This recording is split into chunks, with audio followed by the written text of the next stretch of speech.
Fascinating Frontiers, episode 121 for July 4th, 2026.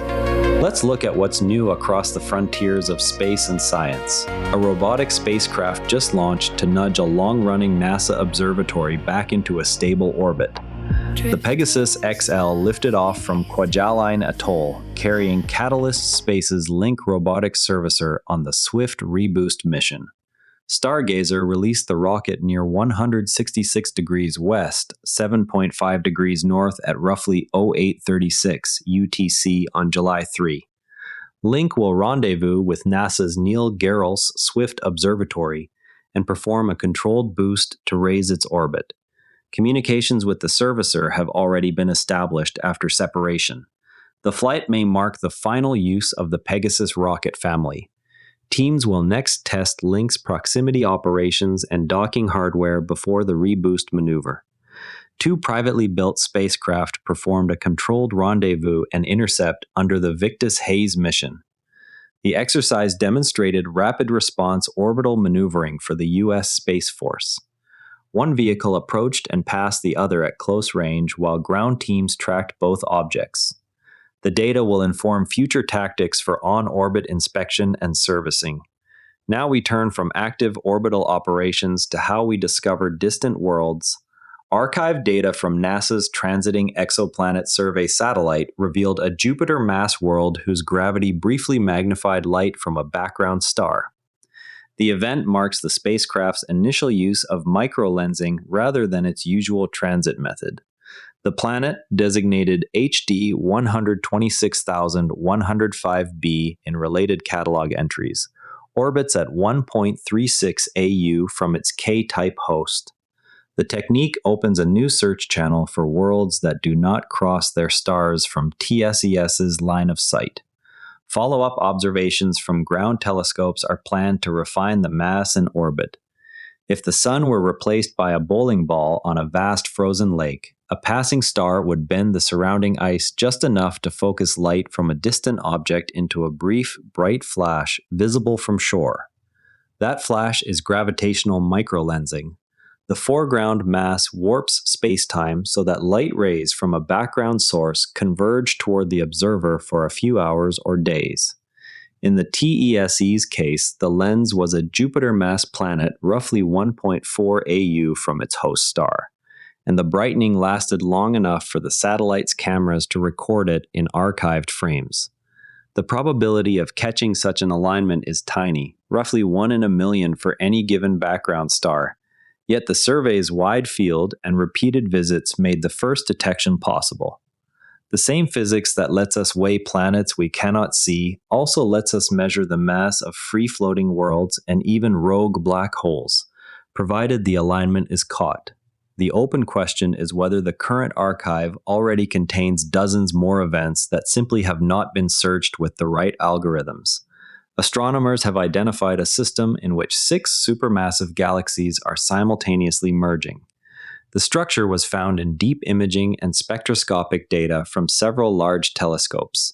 Each galaxy hosts a central black hole that is actively accreting during the encounter. The event offers a rare laboratory for studying how the most massive galaxies assembled. Additional multi-wavelength observations are underway to measure gas inflows and star formation rates across the merging system. The James Webb Space Telescope has discovered M1149-BSG-Z5, a barred spiral galaxy already in place when the universe was less than 1.2 billion years old. The bar and spiral arms appear well developed despite the early epoch. The detection challenges models that predict slower formation of such ordered structures. Follow-up spectroscopy will measure the galaxy's stellar mass and star formation history. Galaxy SDSS J110546.07 plus 145202.4 has remained bright at radio wavelengths for several years after an initial outburst. The emission is thought to arise from material still interacting with the central black hole long after the original disruption event. The source is the first known example of such a prolonged radio transient at a galactic nucleus. Continued monitoring will test whether similar flares have been missed in earlier surveys. Extreme winds on several ultra-hot Jupiters have been mapped for the first time, revealing the presence of planetary magnetic fields. The measurements come from high-resolution spectroscopy of iron and other metals in the dayside atmospheres. Field strengths appear comparable to those inferred for Jupiter itself. The discovery supplies the first direct evidence that these close-in gas giants generate internal dynamos.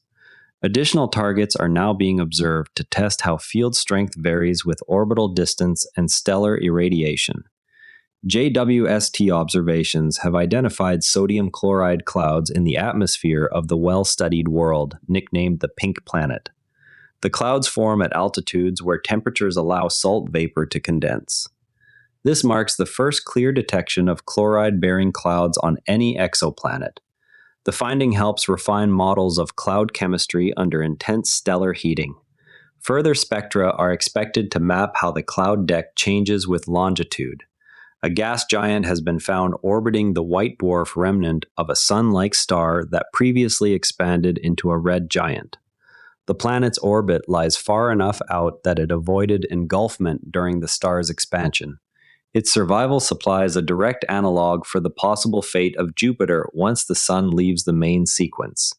Additional systems are being searched to determine how common such survivors may be. The two planets reached closest approach at 1 a.m. Eastern Daylight Time on July 4. By roughly 4:30 a.m. local daylight time, both worlds stood about 16 degrees above the eastern horizon. Mars appeared as a bright red point, while Uranus required binoculars or a small telescope to resolve. The conjunction offers skywatchers a convenient reference for locating the ice giant. Observers in the Americas and Europe had the best viewing geometry. A new Hubble portrait shows a bright red emission nebula threaded with clusters of blue and white stars. The image highlights regions where intense ultraviolet radiation from the hottest stars is ionizing surrounding hydrogen gas.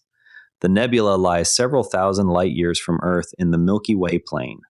The data will help calibrate models of feedback between massive stars and their natal clouds.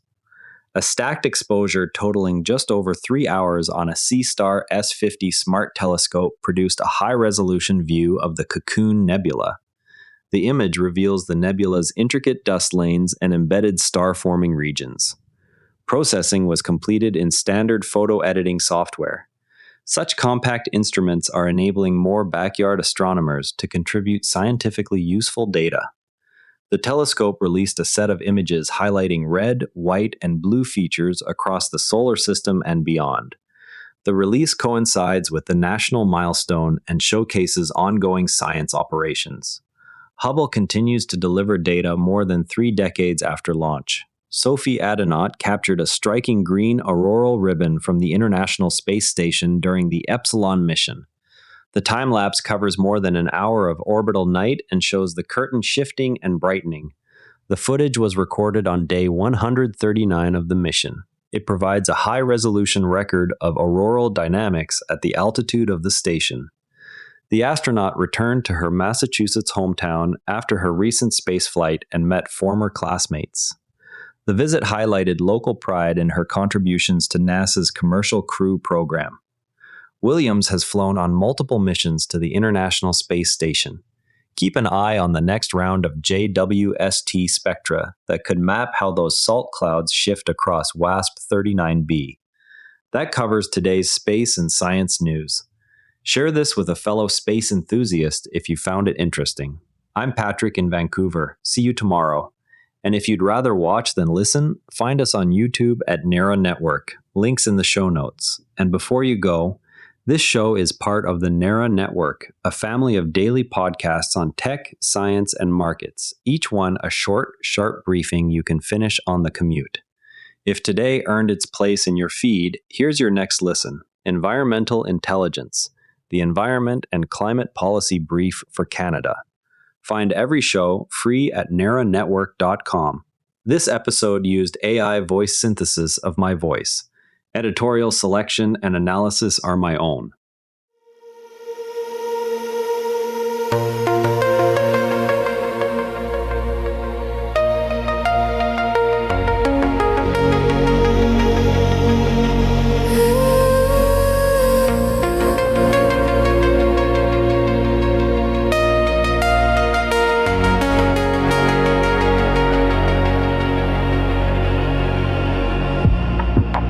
drifting softly through